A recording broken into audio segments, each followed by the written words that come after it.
The water was still dark when the fishermen pushed their papyrus boats into the Nile that morning.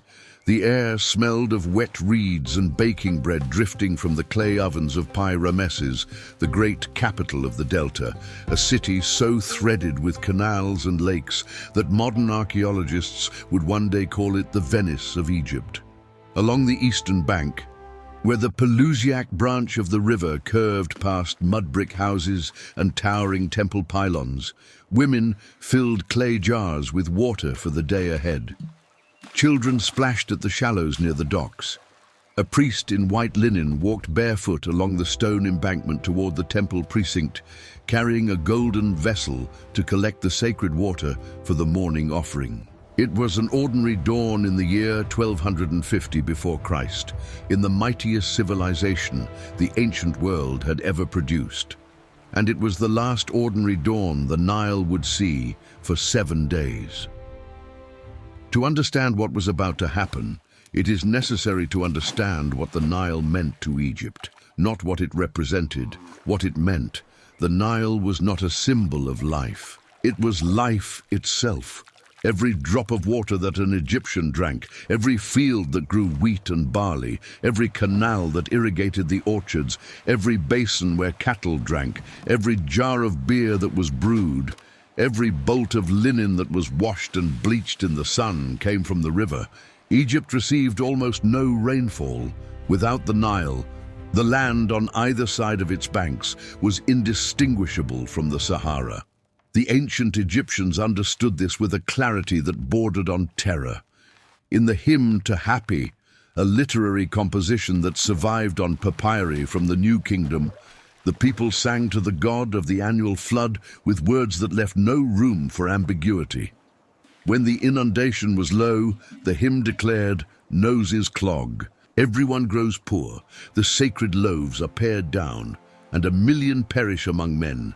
When the flood returned, every belly jubilates, every jawbone takes on laughter, every tooth is bared." The Nile was not merely important, it was everything.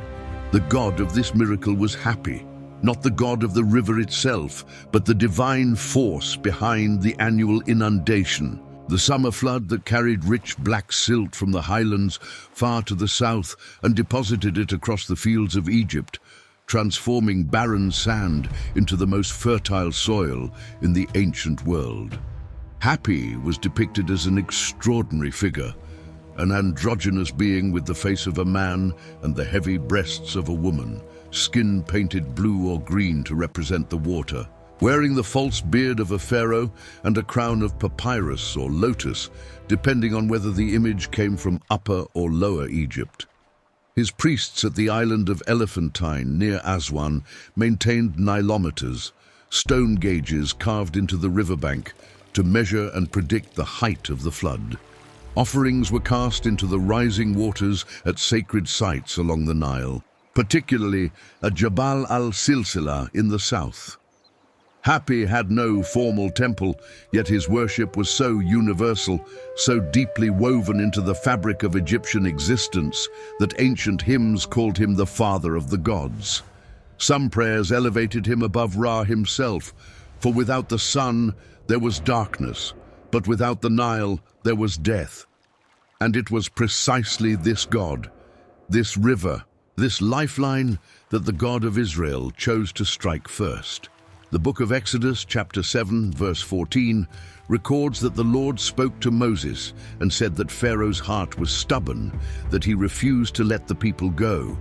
The instruction that followed was remarkably specific. Moses was told to go to Pharaoh in the morning as he was going out to the water, and to station himself on the bank of the Nile, holding the staff that had been turned into a serpent. The detail matters. Pharaoh was not in his throne room, he was at the river.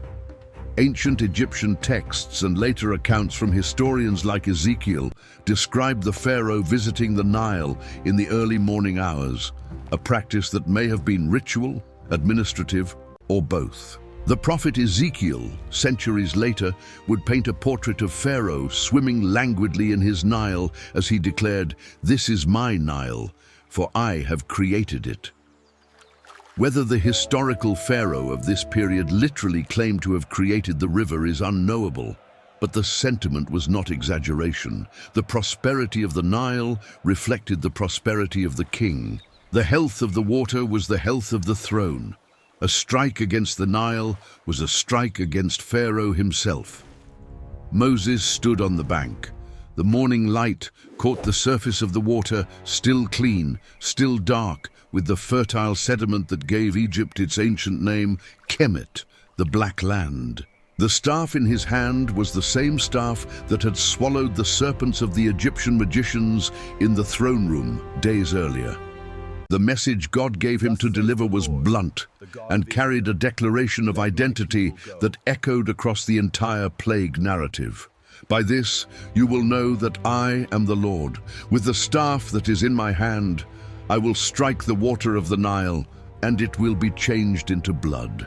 The fish in the Nile will die, and the river will stink, and the Egyptians will not be able to drink its water. And then the staff came down. Exodus chapter 7 verse 20 describes the moment. Moses lifted his staff in the sight of Pharaoh and his officials and struck the water of the Nile, and all the water was turned to blood. The text does not describe a gradual change. It does not describe a tinting or a coloring. The Hebrew word used is dam, blood. The fish in the Nile died, and the river stank so badly that the Egyptians could not drink its water. And blood was throughout the whole land of Egypt. Consider what those last words meant in a city like Pi-Ramesses. This was not a settlement perched on a single riverbank. Archaeological excavations at Kantir, the modern site beneath which Pi-Ramesses lies buried, have revealed a city of approximately 18 square kilometers, spread across earthen mounds called geziras, laced together by an elaborate network of canals fed by the Pelusiac branch of the Nile. During the inundation season, the entire city transformed into a series of islands connected only by boat. The canals were not decorative. They were the circulatory system of the capital, carrying water to every district, every stable, every workshop, every household.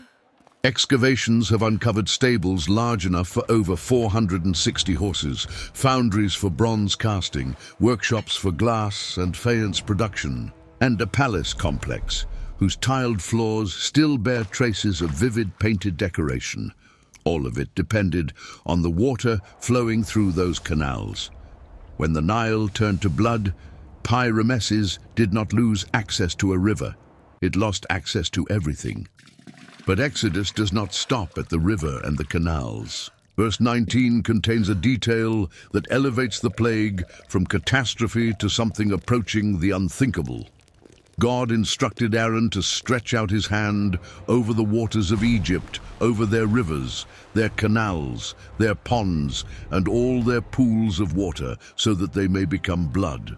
And there was blood throughout the whole land of Egypt, even in vessels of wood and vessels of stone. The stored water turned, the reserves turned. The clay jars that women had filled at dawn, the stone basins in the temple courtyards, the wooden troughs where animals drank. There was no clean water left in Egypt, not in the river, not in the canals, not in the house. Imagine waking in a city of 300,000 people and discovering that every source of water, from the great Nile itself down to the cup beside your bed, has turned thick and red and stinking of death. The fish died first. Along the banks and in the shallow canals, their silver bodies floated to the surface by the thousands, bellies distended, scales catching the light. The stench would have been immediate and overwhelming. Anyone who has stood near a mass fish kill along a river in midsummer knows the smell. It is heavy, sweet, rotting, inescapable. In a city built on water, where every breeze carried the scent of the canals, there was no refuge from it. The text of Exodus states simply that the Nile stank. But in a civilization where the river was sacred, where offerings were cast into its waters with prayers and hymns, where the very identity of the nation was bound to the purity and generosity of the flood, the stench was more than physical. It was theological. The God Happy, the bringer of life, the fattener of herds, the one whose coming made every heart rejoice, had been rendered foul. The water that was supposed to nourish had become something that repelled. The Egyptians could not drink, they could not wash, they could not perform the ritual purifications that their religion demanded before entering a temple or approaching a god. The first plague did not merely threaten the body, it severed the people from their most fundamental act of worship. Scholars have noted that the choice of the Nile as the first target was not arbitrary. The plagues of Exodus have been interpreted by many biblical scholars as a systematic dismantling of the Egyptian pantheon. The first plague struck at Hapi, the god of the flood. It struck at Khnum, the ram-headed god worshipped at Elephantine. Believed to be the guardian of the Nile's source and the creator of human beings on his potter's wheel. It struck at Osiris, the god of the dead and of resurrection, whose mythic connection to the Nile ran so deep that the river was sometimes described as his bloodstream. The irony was savage. The Nile, called the bloodstream of Osiris in reverence, had literally become blood. The symbolism was not lost. It could not have been lost. But the magicians of Egypt did something that would change the course of the confrontation. Exodus chapter 7 verse 22 records that the Egyptian magicians did the same things by their secret arts. They too turned water into blood. The Hebrew word used to describe their methods is lahatim, which scholars connect to the concept of hidden or secret techniques, likely the ritualized magic practiced by the lector priests of Egypt, men trained in the sacred texts and the arts of Hika, the Egyptian concept of divine magic that pervaded their religious practice. Their success, however partial, gave Pharaoh what he needed. If his own priests could replicate the sign, then perhaps it was not the work of an incomparable god. Perhaps it was merely a contest of power, and one that Egypt's ancient wisdom could match. Verse 22 concludes with words that would be repeated with devastating regularity throughout the plague narrative. Pharaoh's heart became hard, and he would not listen to Moses and Aaron, just as the Lord had said. He turned and went into his palace, and did not take even this to heart. The Egyptians, meanwhile, had to survive. Exodus chapter 7 verse 24 provides a detail that speaks to the desperation of those 7 days. The people dug along the bank of the Nile to find drinking water because they could not drink the water of the river. The image is striking. The citizens of the most advanced civilization in the ancient world, a people who had engineered pyramids and carved temples from living rock and built a canal system that turned a delta city into a network of islands, were on their hands and knees in the mud, digging holes beside the river, hoping that the soil would filter the blood from the water seeping through the earth. For 7 days, according to verse 25, this was the reality. 7 days without clean water from the Nile, 7 days of dead fish rotting in the canals of Pi-Ramesses, 7 days of the stench filling every street, every courtyard, every chamber of the palace itself, 7 days of a civilization discovering what it meant to exist without the one thing it had always taken for granted.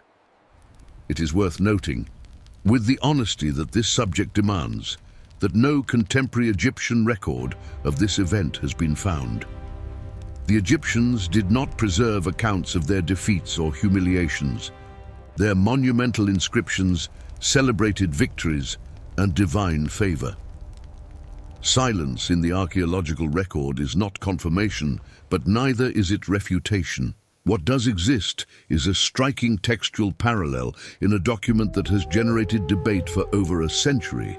The Ipuwer Papyrus, officially designated Papyrus Leiden Ur 344, is a hieratic manuscript from the 19th dynasty containing a literary composition whose original date is estimated to the late Middle Kingdom. Among its many descriptions of chaos and societal collapse, one line stands out with uncomfortable clarity. Indeed, the river is blood, yet men drink of it. Men shrink from human beings and thirst after water.